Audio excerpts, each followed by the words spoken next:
Buenos días, mis amados hermanos y amigos de nuestra familia GCA. En mi nombre, en nombre de la familia pastoral, del liderazgo de la iglesia, le deseamos primeramente a cada uno de ustedes que tengan una feliz Navidad. Estamos en un tiempo de compartir, de recogimiento en familia y confiamos que el Señor Jesucristo pueda bendecir cada uno de sus hogares. Deseo que la gracia y paz y amor de nuestro Señor Jesucristo inunde sus casas y pueda cada día traerles más dicha y felicidad. Es por eso que en este tiempo, y siguiendo la línea de mensajes que ha venido trayendo nuestro pastor Jacobo, donde estamos hablando sobre la familia, donde estamos hablando de restauración, quisiera compartir con ustedes el día de hoy un mensaje que se refiere a familias sanas, iglesia sana. Pero antes de dar comienzo a ello, quisiera que hiciéramos una oración a nuestro Señor para entregarle este tiempo y confiar en que será su Espíritu Santo quien hablará en nuestros corazones para que esta palabra pueda llegar y dar fruto en cada uno de nosotros. Oremos. Amado Padre, te doy las gracias por este día, te doy las gracias por este día de celebración. Es Navidad. Muchos están gozando, muchos están celebrando este tiempo de recogimiento familiar. Pero lo más importante de este día es recordar que tú, siendo el Dios Todopoderoso, el Creador de todas las cosas, decidiste hacerte hombre para, como dice tu propia palabra, dar tu vida por cada uno de nosotros. Porque es Navidad debido a que tú decidiste pagar el precio por nuestra salvación. Es Navidad porque tú decidiste pagar el precio por nuestra sanidad, por nuestra santidad. Permite, Padre amado, que la palabra que hoy tienes para nosotros, este mensaje pueda llegar también y penetrar en nuestros corazones, fijarse en nuestra mente, para que podamos, como dice tu palabra, dar fruto en abundancia para ti. En el nombre de Jesús te doy las gracias por cada uno de mis hermanos y amigos que hoy nos están viendo a través de esta plataforma de internet, en YouTube y a través de nuestras redes sociales. Permite que cada uno de ellos pueda recibir esta palabra y pueda también dar fruto en sus corazones, para que tú en todo y en todos seas glorificado.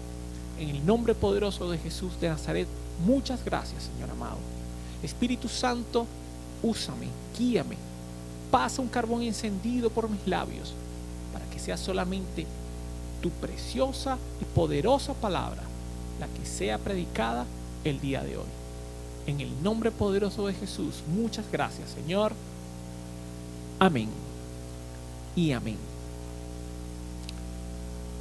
Y efectivamente estamos en Navidad, tiempo propicio para, sobre todo, también hablar de la familia. ¿Y por qué hablar de la familia en este tiempo? Una de las cosas que le preguntaba al Señor acerca del mensaje de hoy y en base a este lineamiento que puso el Señor en el corazón de nuestro pastor es ¿cómo puedo hablar de familia en Navidad? El mensaje, como les comenté, se llama Familias Sanas, Iglesia Sana. Y si analizamos un poco este tiempo y analizamos lo que se dio en este maravilloso evento del nacimiento del Señor Jesús, una de las cosas que podemos constatar en la palabra es que nuestro Padre, antes de enviar a su Hijo Jesús a la tierra, Él se aseguró de garantizar una familia idónea en la cual pudiera crecer nuestro Señor Jesucristo. Y eso es lo que nos enseña la palabra. Una familia idónea, conformada por un padre, una madre, que iban también a brindar a su hijo un ambiente y un contexto familiar donde también ellos muchas cosas iban a encargarse de impartirle, instruirle también. Porque si bien nuestro Señor obviamente jamás dejó de ser Dios, pasó a ser un niño y tenía que ser guiado, tenía que ser criado, porque También hubo que cambiarle pañales, hubo que darle de amamantar, hubo que darle de comer, porque era un niño. Él tuvo toda una etapa de transición en la cual fue un pequeño que necesitaba cuidados, que necesitaba ser protegido. Dentro de esto, yo buscaba y meditaba en lo que nos enseña la palabra de Dios, y realmente pude comprender, o considero que el Señor me pudo revelar ciertas características resaltantes en aquellos a quienes escogió para ser los padres de Jesús. Voy a hablar primeramente de José. Particularmente, yo considero a José uno de esos héroes de la palabra de Dios. Personas que marcaron con su actitud, con su desempeño, con su testimonio.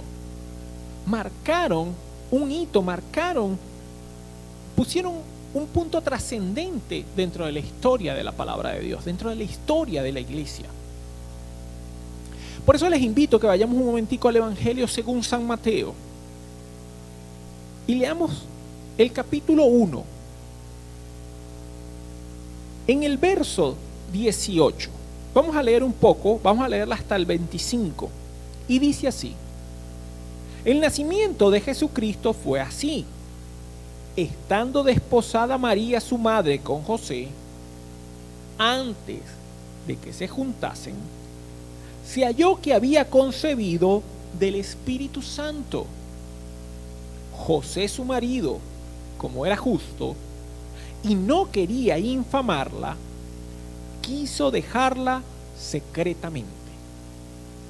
Y pensando él en esto, he aquí un ángel del Señor le apareció en sueños y dijo: José, hijo de David, no temas recibir a María, tu mujer, porque lo que en ella es engendrado del Espíritu Santo es. Y dará a luz un hijo, y llamará su nombre Jesús, porque él salvará a su pueblo de sus pecados. Todo esto aconteció para que se cumpliese lo dicho por el Señor por medio del profeta, cuando dijo: he aquí una virgen concebirá y dará a luz un hijo, y llamará su nombre Emmanuel, que traducido es Dios con nosotros.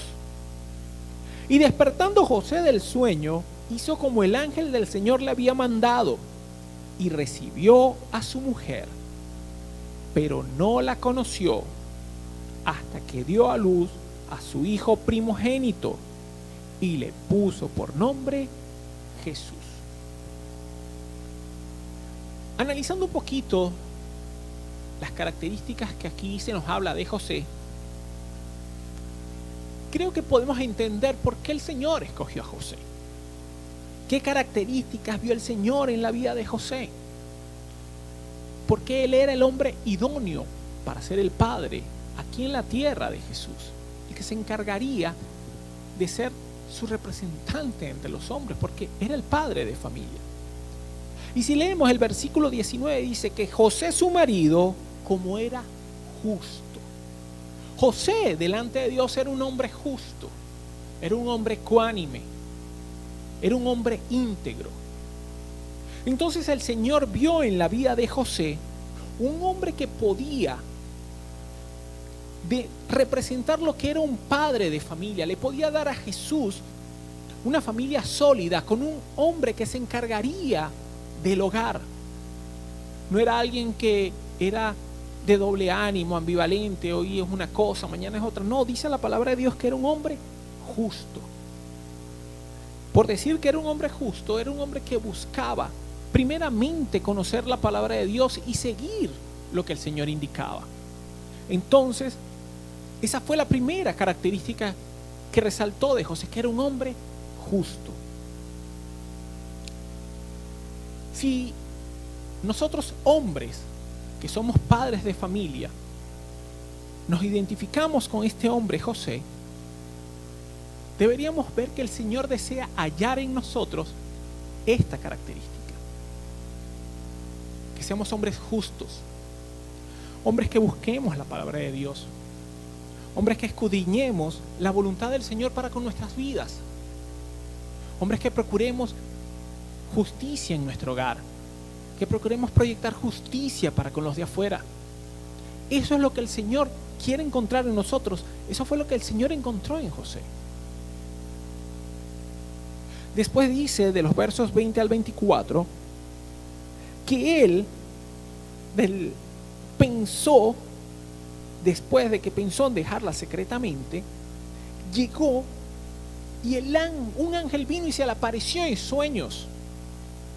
Y el ángel le habla a José y le dice: hijo de David, no temas recibir a María, tu mujer, porque lo que en ella es engendrado del Espíritu Santo es. Y le dan la siguiente instrucción: y llamará su nombre Jesús. Esto es Salvador, porque Él salvará a su pueblo de sus pecados. Y porque todo esto aconteció para que se cumpliese lo dicho por el profeta, que una virgen concebirá y dará a luz un hijo, y lo llamará Emmanuel, que es traducido Dios con nosotros. Por lo cual, cuando José despertó de su sueño, hizo como el ángel del Señor le había mandado, y tomó a María como su mujer, y no la rechazó. Eso quiere decir que José era un hombre obediente a Dios. Realmente no me imagino la posición de José. O mejor dicho, no me imagino a mí estando en la posición de José. Él ya había oficializado un matrimonio con María. Faltaba que él la tomara por mujer, que la llevara a su casa. Pero antes de eso se entera, está embarazada. Nosotros diríamos: ay, ¿cómo se come eso? ¿Cómo va a estar embarazada si no ha estado conmigo? ¿Cómo puede mi esposa estar embarazada si yo no me he acostado con ella? Eso es imposible. Sin embargo, José, después de escuchar al ángel y el ángel citarle las escrituras que seguramente José conocía, entendió que era la voluntad de Dios lo que se estaba efectuando y que él iba a ser instrumento para ello. Y que a pesar de lo que tal vez otros pudieran hablar, a pesar de lo que otros pudieran ver, él iba a obedecer al Señor, quien se le había revelado a través del ángel. Él decidió obedecer a pesar de las circunstancias. Obedecer a pesar de lo que tal vez otros pudieran quizás ver cuando agarraran la calculadora y empezaran a sacar cuentas. Él iba a ir en contra de lo que el mundo enseñaba para obedecer la palabra de Dios. Él demostró ser un hombre obediente. Obediente a Dios, obediente a sus mandatos, obediente a su palabra. Y eso es lo que Dios desea conseguir en nosotros los hombres hoy. En nosotros padres, desea conseguir un hombre obediente de la voz de Dios. Por otro lado, también José era un hombre que sabía que debía proteger a su familia y hacía lo pertinente. Si leemos en Mateo capítulo 2, de los versos 13 al 23, vamos a leer de un hecho horrible, un genocidio, literalmente hablando. El rey Herodes, después de recibir a los magos que vinieron de Oriente, él decide matar a los niños menores de 2 años. ¿Por qué? Porque él no quería competencia para su reinado. Entonces, ¿qué hizo? Se le apareció un ángel a José en sueños. Dice la palabra de Dios que entonces se le apareció un ángel y le dijo a José que tomara a su familia, ¿ok? Y se fueron a la tierra de Egipto. Se fueron a la tierra de Egipto para él poder proteger al niño.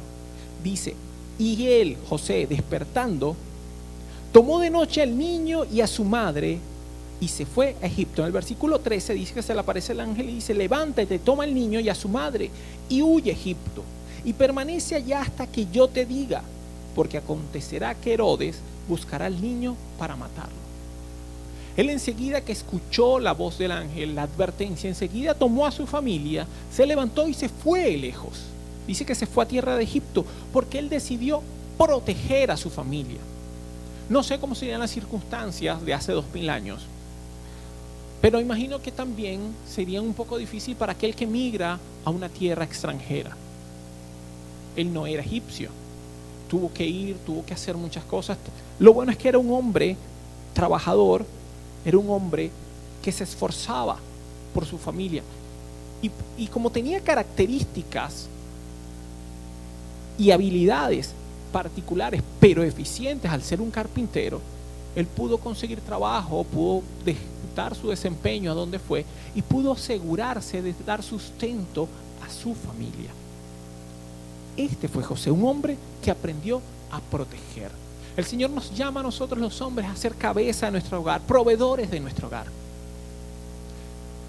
Si aprendemos a hacerlo y somos obedientes, ahí entonces el Señor encontrará hombres dispuestos a hacer y cumplir la voluntad de Dios.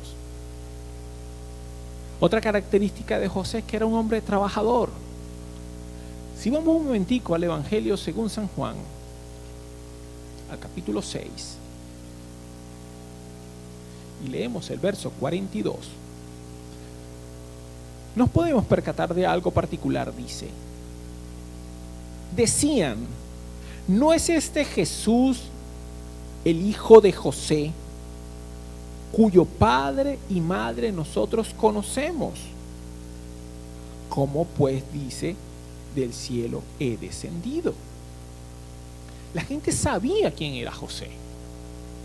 José tenía buen testimonio.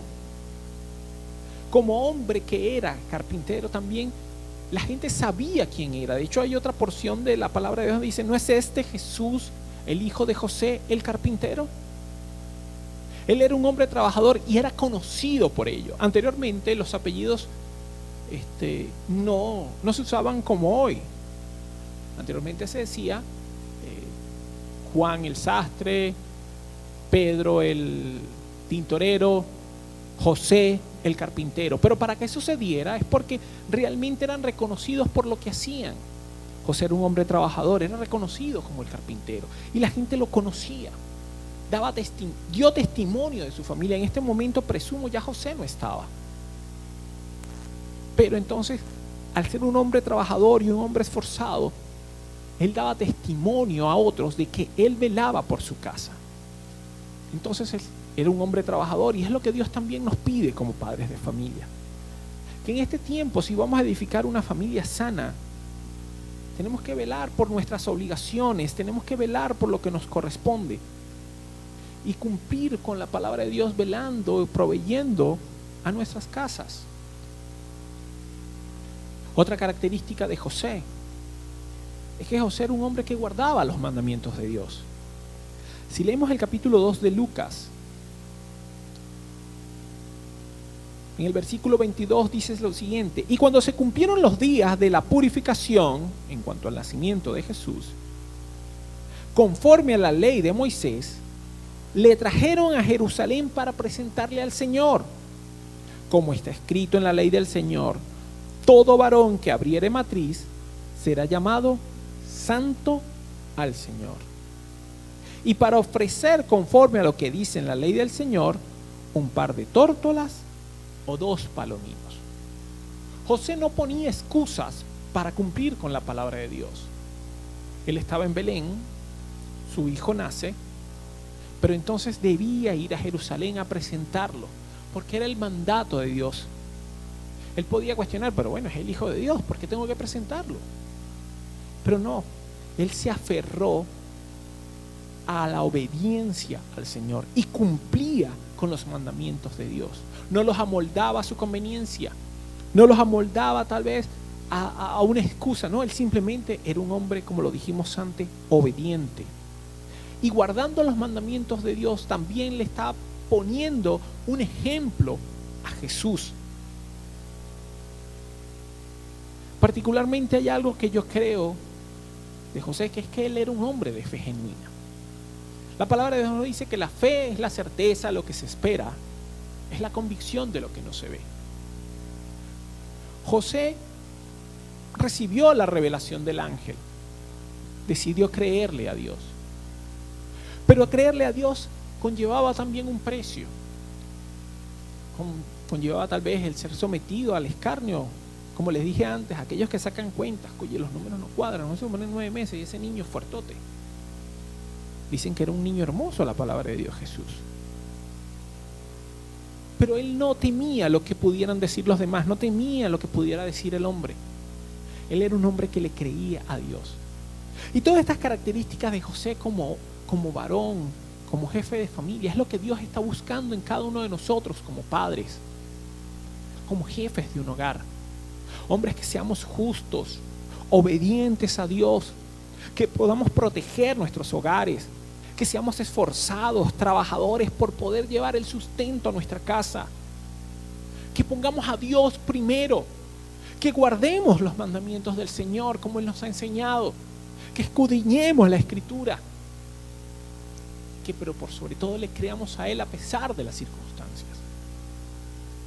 De esta manera se edifica una familia sana, primeramente con un hombre, con un cabeza de hogar, con un sacerdote que está dispuesto primeramente a obedecer a Dios, que está dispuesto primeramente a colocar al Señor en primer lugar y que el Señor sea quien dirija nuestros hogares.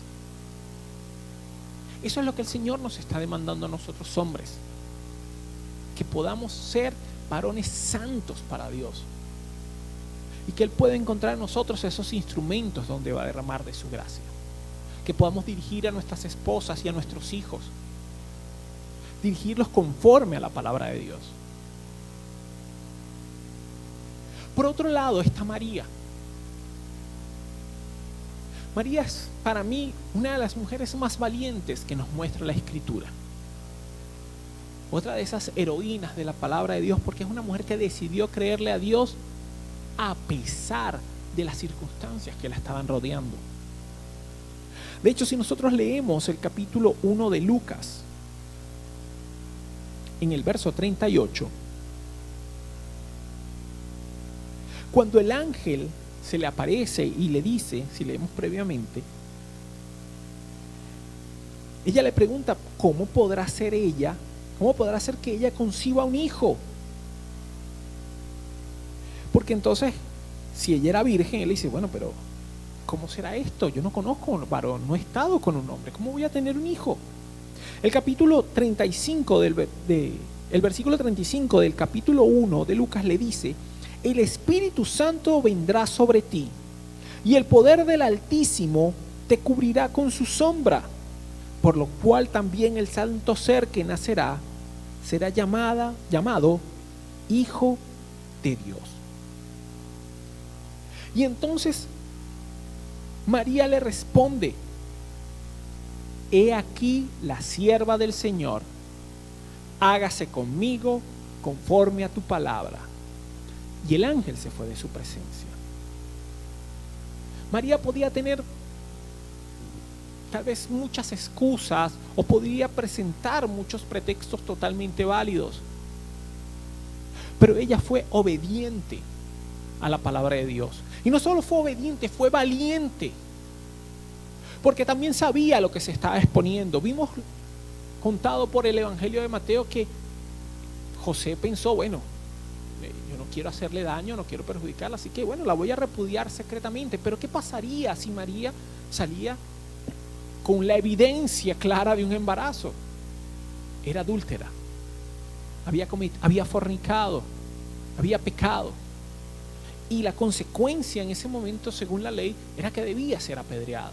Sin embargo, María no vio esas circunstancias, no vio esas consecuencias, o no se excusó en base a esas consecuencias.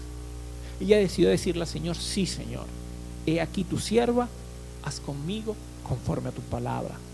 Es donde vemos que también ella era una mujer entendida en la palabra de Dios, y era incluso una mujer sumisa al Señor.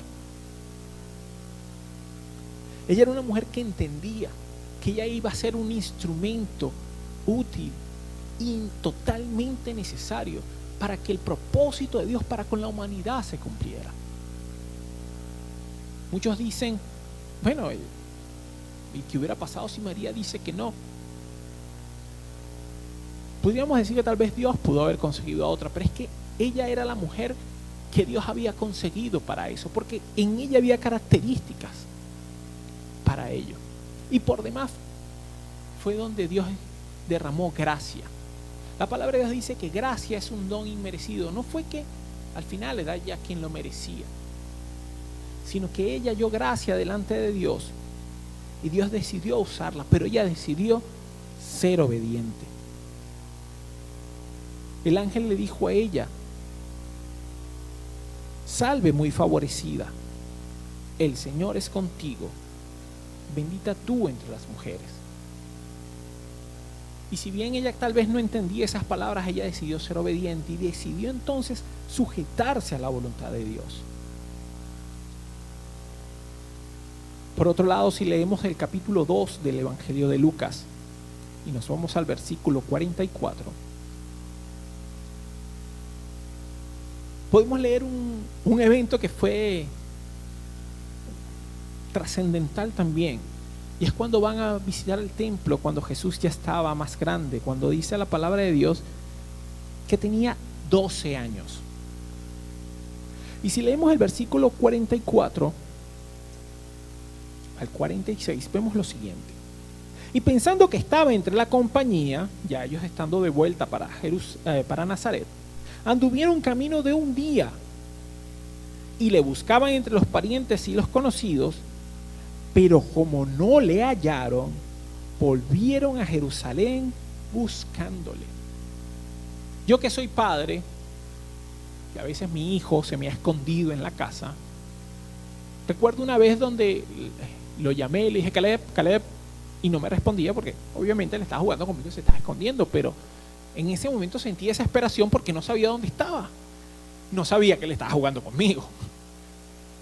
Y sentí desesperación, entonces empecé, y yo: ya, cálmate, el niño está en la casa, empieza a buscar dónde es que normalmente se esconde para jugar contigo. Yo no me imagino a María y a José en este contexto, pero lo que sí veo en la palabra de Dios es que apenas se dieron cuenta, corrieron a Jerusalén a buscarle. Quizás entre desesperación, quizás entre angustia, pero ellos no esperaron a ver qué pasaba o a ver qué podía suceder. Ellos enseguida se fueron a buscar a su hijo. ¿Por qué? Porque ellos se ocupaban de su seguridad, ellos se ocupaban de su cuidado. Entonces ellos salen corriendo y después nos dice la palabra de Dios en el versículo 50 del mismo capítulo 2 de Lucas: Mas ellos no entendieron las palabras que él le habló. Él les había dicho que él estaba en Jerusalén previamente, versículo 49. ¿Por qué me buscabais? ¿No sabíais que en los negocios de mi padre me es necesario estar? Pero realmente ellos, como cuidadores de Jesús, no entendían eso. Entonces ellos salieron corriendo a buscarlo, salieron corriendo y hasta que le hallaron. Y después dice que y descendió con ellos y volvió a Nazaret Jesús, y estaba sujeto a ellos. Y su madre guardaba todas estas cosas en su corazón.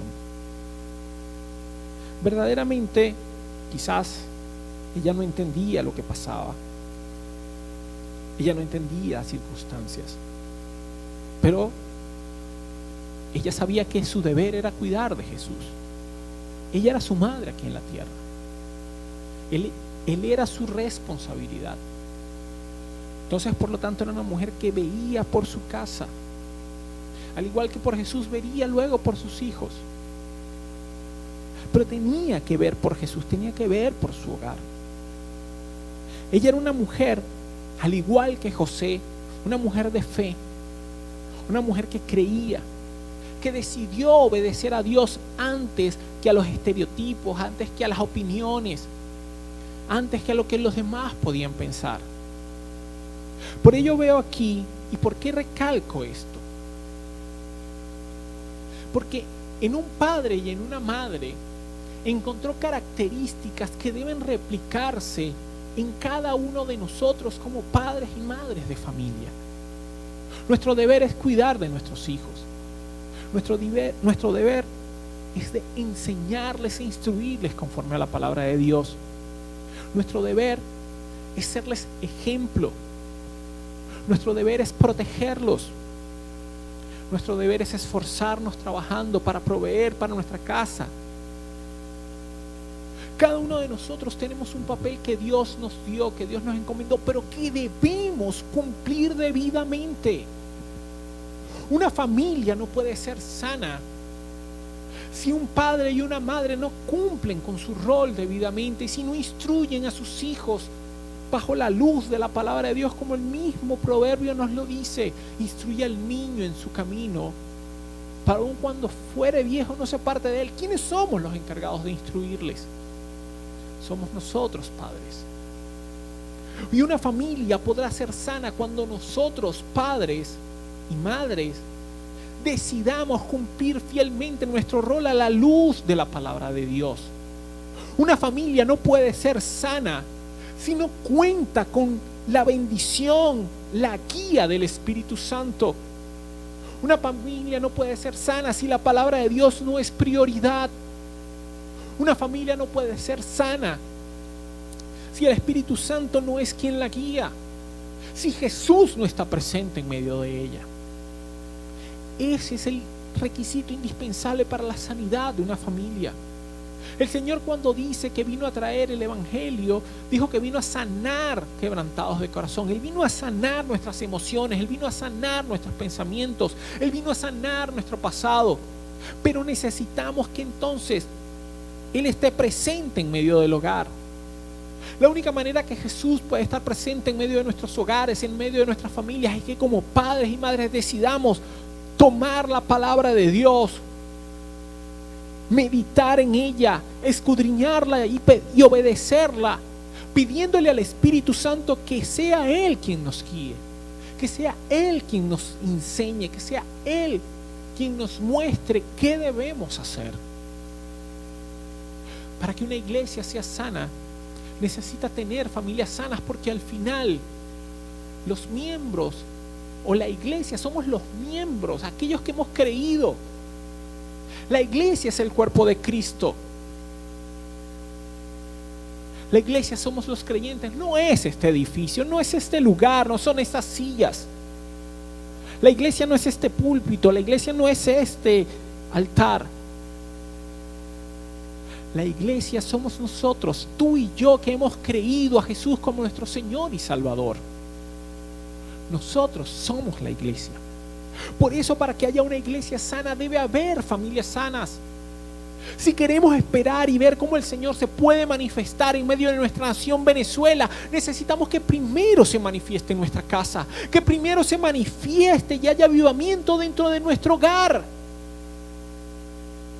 Pero esa responsabilidad recae primeramente en los hombros de nosotros, padres. Debemos nosotros entonces buscar primeramente el reino de Dios y su justicia, para que entonces eso venga por añadidura. Pero nosotros, padres, debemos guiar a nuestras familias, velar por la sanidad, la santidad y la salvación de nuestros hijos. La palabra de Dios tiene una promesa hermosa en el libro de los Hechos, capítulo 16.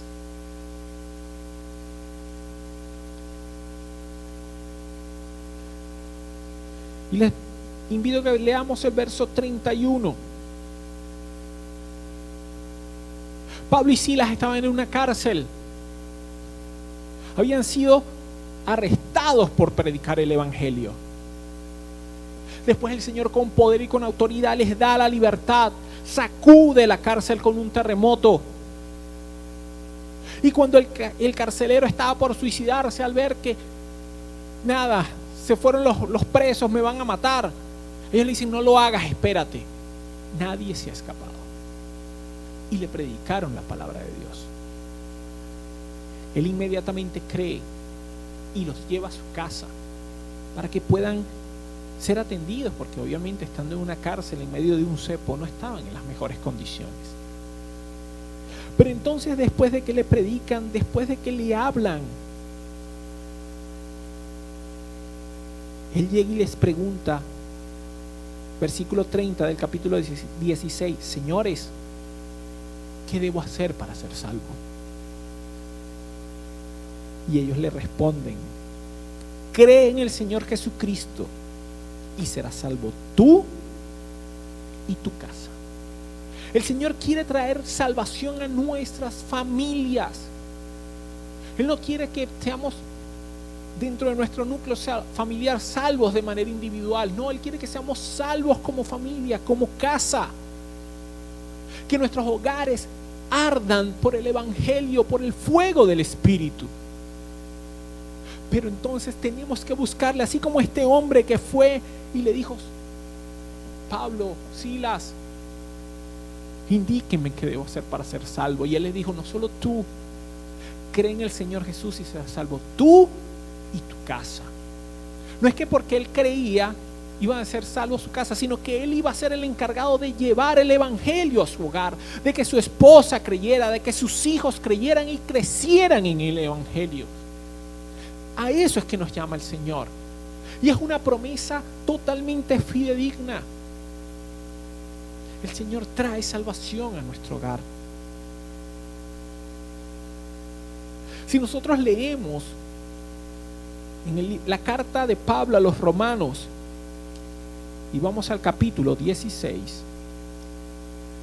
y leemos los versos del 3 al 5, dice de la siguiente manera: saludad a Priscila y Aquila, mis colaboradores en Cristo Jesús, que expusieron su vida por mí, a los cuales no solo doy gracias, sino también todas las iglesias de los gentiles.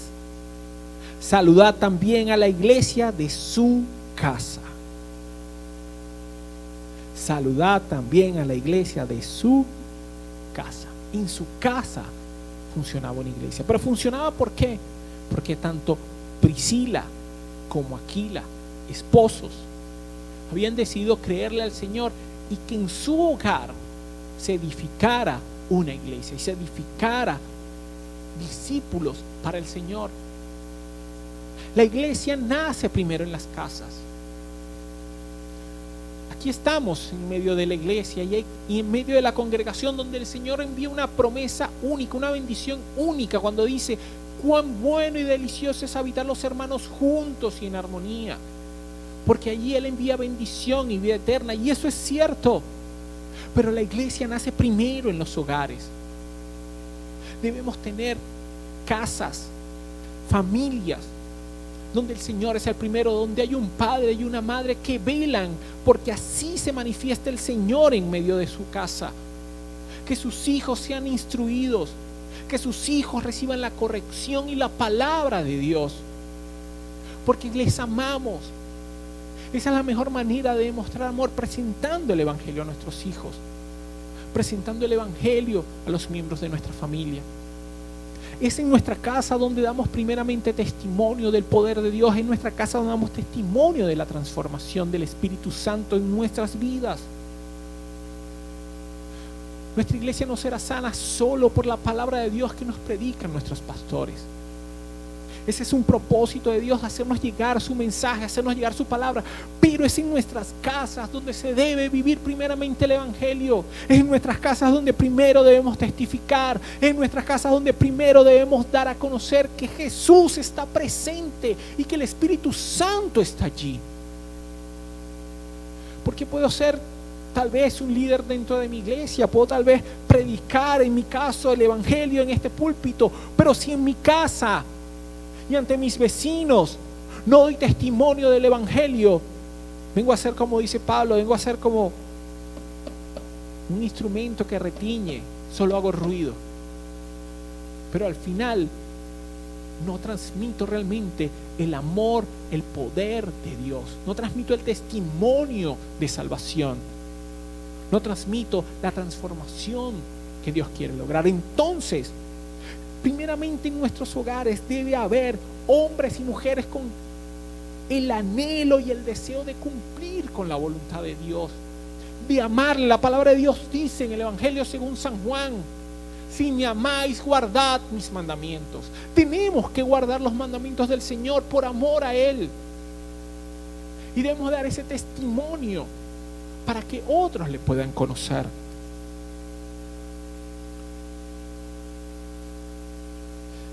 Si leemos en el libro de Efesios, la carta a los Efesios, en el capítulo 2, en el verso 19 dice lo siguiente: así que ya no sois extranjeros ni advenedizos, sino conciudadanos de los santos y miembros de la familia de Dios, quienes hemos creído por gracia, quienes hemos aceptado al Señor como nuestro Salvador por medio de su amor, por medio de su revelación. Nos dice la palabra que ahora hemos venido a ser miembros de la familia de Dios. ¿Por qué el Señor hace esta indicación? Porque la familia para Dios es importante. Nosotros debemos replicar el modelo de familia de Dios en nuestras casas. Nuestros hijos deben tener en nosotros un ejemplo del amor de Dios, un ejemplo del Evangelio. Padres y madres, tenemos que ser ejemplo a nuestros hijos.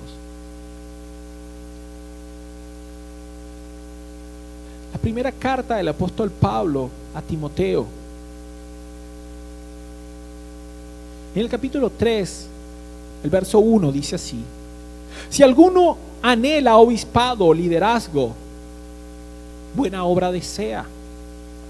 Pero es necesario que el obispo sea irreprensible, marido de una sola mujer, sobrio, prudente, decoroso, hospedador, apto para enseñar, no dado al vino, no pendenciero, no codicioso de ganancias deshonestas, sino amable, apacible, no avaro, que gobierne bien su casa, que tenga a sus hijos en sujeción con toda honestidad.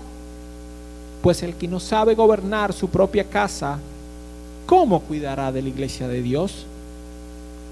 No un neófito, no sea que envaneciéndose caiga en la condenación del diablo. También es necesario que tenga buen testimonio de los de afuera, para que no caiga en descrédito y en lazo del diablo. El padre de familia tiene una responsabilidad muy, muy importante. Tiene la responsabilidad de darle ejemplo a sus hijos. Tiene la responsabilidad de guiarles e instruirles en el Evangelio, de darles testimonio con su vida. Aunque aquí habla del hombre, también está dictando los requisitos que debe tener una madre, una cabeza de hogar. Sobre todo en Latinoamérica, lamentablemente, los hogares de un solo padre o una sola madre, en su mayoría, es algo muy habitual, es fácil conseguirlo. De hecho, yo lo viví, yo me crié, fue solo con mi mamá y mi abuela. Nuestro padre estuvo ausente. Entonces, hay muchas mujeres que deben asumir el rol de cabeza de hogar. Pero igualmente el Señor, ¿a qué te está llamando? A que seas una mujer de ejemplo, a que seas una mujer de testimonio, a que seas una mujer que se levante.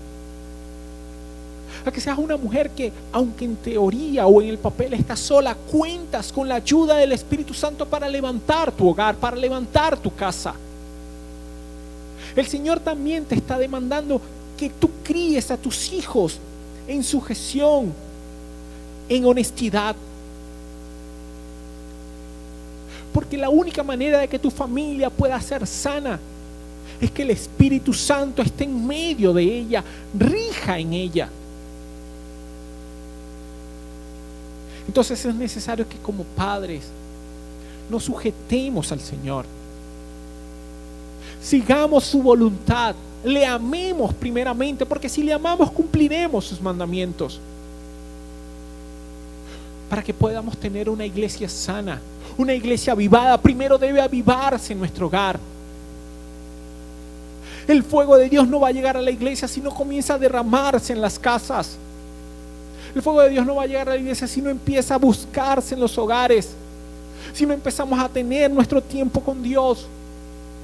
Nuestros pastores han insistido por mucho tiempo, por años, en que levantemos nuestro altar familiar.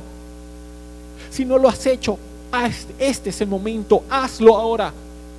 No esperes más. Tenemos que velar por nuestras casas, por nuestros hogares sanos, para que entonces la iglesia sea sana. Para que la iglesia pueda manifestarse el poder de lo alto. Para que podamos empezar a ver milagros y prodigios primeramente en nuestra casa y también en nuestra iglesia. El Señor quiere traer su tiempo de avivamiento, pero tiene que comenzar en nuestros hogares. Tiene que comenzar en nuestros altares familiares. Tiene que comenzar en nuestra búsqueda y en nuestro tiempo de devocional, de oración, de comunión con Dios.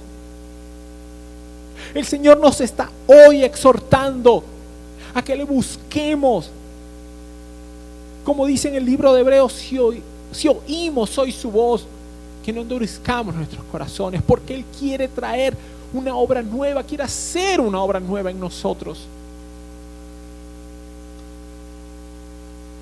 Como padres que queremos ver una iglesia sana, tenemos que tener hogares sanos. Pero la única manera es a través de la guía del Espíritu Santo, es a través del poder de la palabra de Dios. Hay una cita, muchos la conocen y muchos la han repetido por años. Quisiera leerles en el libro de Josué, el capítulo 24, verso 15. Y dice: y si mal os parece servir a Jehová, escogeos hoy a quién sirváis. Si a los dioses a quienes sirvieron vuestros padres cuando estuvieron al otro lado del río, o a los dioses de los amorreos en cuya tierra habitáis, pero yo y mi casa serviremos a Jehová. Quizás algunos dirán, está mal dicho, él debe haber dicho mi casa y yo serviremos a Jehová. Pero es que no, Josué era el líder de su hogar. Josué era el líder de su casa. Y él tomaba la primera decisión. Decía, yo y mi casa serviremos a Jehová. Él tomó la decisión.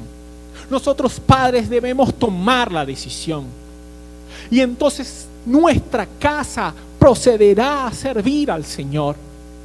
Nuestros hijos podrán recibir el Evangelio y podrán entonces también tomar la decisión de servir al Señor. Pero nosotros debemos, en ese arrepentimiento, en esa salvación que recibimos, también tomar nuestra posición como líderes de nuestra casa, como cabezas de nuestro hogar, y decidir decir, yo serviré al Señor. Yo y mi casa serviremos al Señor. Entonces veremos a familias que van a ser sanadas, familias que van a ser restauradas, familias que van a ser nuevamente unidas, familias a las cuales el pecado de alguna manera fracturó. El Señor las va a sanar y las va a volver a restaurar, pero porque se toma la decisión, yo y mi casa serviremos al Señor. Y podremos ver a nuestros hijos levantarse, guiados por el Espíritu, instruidos en la palabra de Dios, y podremos ver cómo pequeños se levantan como hombres y mujeres que harán arder el fuego de Dios en medio de Venezuela, testificarán de la palabra de Dios en nuestra nación, y realmente veremos un país transformado, veremos un país que será santificado por el Señor, porque será su Espíritu Santo quien nos guiará, será su Espíritu Santo quien nos conducirá, será su Espíritu Santo quien nos enseñe y quien a través de la palabra nos dé revelación y nos dé entendimiento. Entonces, y solo entonces, de esa manera estoy seguro que proclamando que Jesús es el Señor de Venezuela, entonces se manifestará el poder de Dios en esta nación. Primero en nuestra congregación, primero en nuestra iglesia, pero después veremos cómo se manifestará el poder de Dios en cada rincón de nuestro país. Tomemos pues la decisión, mis hermanos. Así como dijo Josué, si decidimos como familia servir al Dios del cielo, podremos ver cómo en nuestra iglesia se manifiesta la misma gloria de Dios que se manifiesta en nuestros hogares. Si se empieza a manifestar la gloria de Dios en nuestros hogares, mis hermanos, tengan por seguro, se manifestará la gloria de Dios aquí en su iglesia y se manifestará en cada rincón de nuestra ciudad Caracas y se manifestará en cada rincón de Venezuela, porque una iglesia será sana, poderosa y victoriosa cuando nuestras familias sean sanas, poderosas y victoriosas en Cristo Jesús, para la gloria de Dios Padre. A ti, amigo, que tal vez nos estás escuchando y es la primera vez que escuchas el mensaje de Dios, yo te puedo decir que no lo estás escuchando por casualidad. La palabra de Dios dice: nadie puede venir a mí si el Padre que me envió no le trajere. Los que estamos en iglesia, los que hemos creído, no creímos porque entendimos que necesitábamos salvación, no, sino porque el Señor a través de su Espíritu Santo se encargó de revelarnos su amor, se encargó de revelarnos el Evangelio, y es la palabra que también te está transmitiendo a ti hoy. Si tú aún no has creído, si tú no le has entregado tu corazón a Jesús, Él quien está hoy aquí y te está hablando a ti, yo te puedo decir que la única distancia que en este momento te separa del Señor es arrepentimiento y es una oración. Tienes que decidir hoy, como dijo Josué, si vas a servir a aquellos dioses o aquellos que nos indicaron que debíamos hacer, o queremos servir al Señor, o si quieres servir al Señor.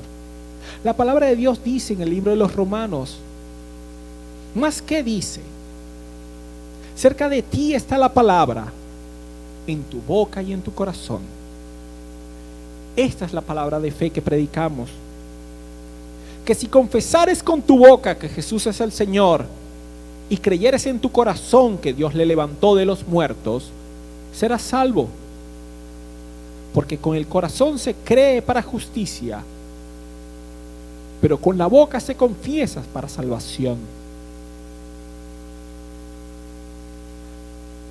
Si tú has decidido, por medio del amor de Dios que se te ha revelado el día de hoy, que quieres entregarle tu vida a Jesús porque has entendido que eres pecador y que necesitas su salvación y necesitas la restauración de tu familia, te invito a que hagas una oración conmigo en este momento. Una oración corta, donde simplemente le vamos a decir al Señor que nos arrepentimos de nuestros pecados y necesitamos su salvación. Repite conmigo: Señor Jesús, en este día yo te doy las gracias porque tú me has revelado en tu palabra que necesito de ti, que mi familia necesita de ti, que somos pecadores y que necesitamos salvación, necesitamos ser restaurados. Así que te digo, como aquel carcelero, ¿qué necesito para ser salvo? Y como se me ha enseñado, lo que hoy necesito es confesarte con mi boca y creer en mi corazón. Hoy te digo: Jesús, reconozco que soy pecador y que necesito tu salvación. Creo que te levantaste de los muertos y que hoy gobiernas en el cielo. Ahora te pido que me llenes con tu espíritu y me permitas conocerte para ser tu discípulo, para servirte. Dame sed de ti, dame sed de tu palabra, dame también sed por compartir esta verdad de tu amor con otros. Y lléname de tu Espíritu Santo para de la misma manera ser tu siervo y darte a conocer a los demás. Gracias por la vida que me has regalado. Gracias por tu amor, porque en la cruz cuando moriste, tú me diste vida a mí. En el nombre de Jesús, muchas gracias, Señor. Amén. Y a ti, iglesia, que me escuchas hoy, a ti, mi hermano, tomemos hoy la decisión, es lo que te puedo decir, para que nuestra familia y nuestra casa decida servir al Señor. Oremos. Padre del cielo, te doy las gracias por cada uno de mis hermanos que hoy ha escuchado tu palabra, por cada uno de mis hermanos que hoy a través de este video recibió el mensaje de tu evangelio, la buena nueva de que deseas restaurar, Señor, los hogares, la buena nueva de que deseas restaurar las casas, las familias, de que deseas traer salvación y sanidad para toda nuestra familia. Permite que sean restaurados los hogares, Señor. Los padres que hoy están tal vez separados. Las familias en donde hay ruptura por alguna razón. Sana los hogares donde tal vez un padre no está o una madre no está. Y permite que los hijos puedan conocerte a ti, Señor. Queremos ver una iglesia sana, Señor. Permite que las familias, primeramente de nuestra congregación, en la familia del Grupo Cristiano Apostólico y en las familias de cada uno de los que nos ve hoy, puedan ser sanadas por ti, puedan ser salvas por ti, para que entonces tu iglesia pueda ser sana y venga ese tiempo de avivamiento para nuestra iglesia, ese tiempo de avivamiento para nuestra ciudad, ese tiempo de avivamiento para nuestra nación. Queremos ver tu restauración, Señor. Queremos ver cómo es avivado el fuego de tu espíritu y cómo la salvación llega a nuestra nación. Hemos decretado muchas veces, hemos proclamado muchas veces que tú, Jesús, eres el Señor de Venezuela. Señor, queremos primeramente decirte: Jesús, eres el Señor de nuestra familia, para que entonces seas el Señor de nuestra iglesia y seas el Señor de nuestra ciudad Caracas y seas el Señor de Venezuela. En el nombre de Jesús te bendigo, Padre. Permite que esta palabra pueda llegar a las mentes y corazones y pueda dar fruto como lo indica tu palabra, al 30, al 60 y al 100 por uno en cada uno de los oyentes, para la gloria de tu nombre, Jesús. Amén. Que la gracia, paz y amor de nuestro Señor Jesucristo sea con cada uno de ustedes, mis hermanos. Bendiciones.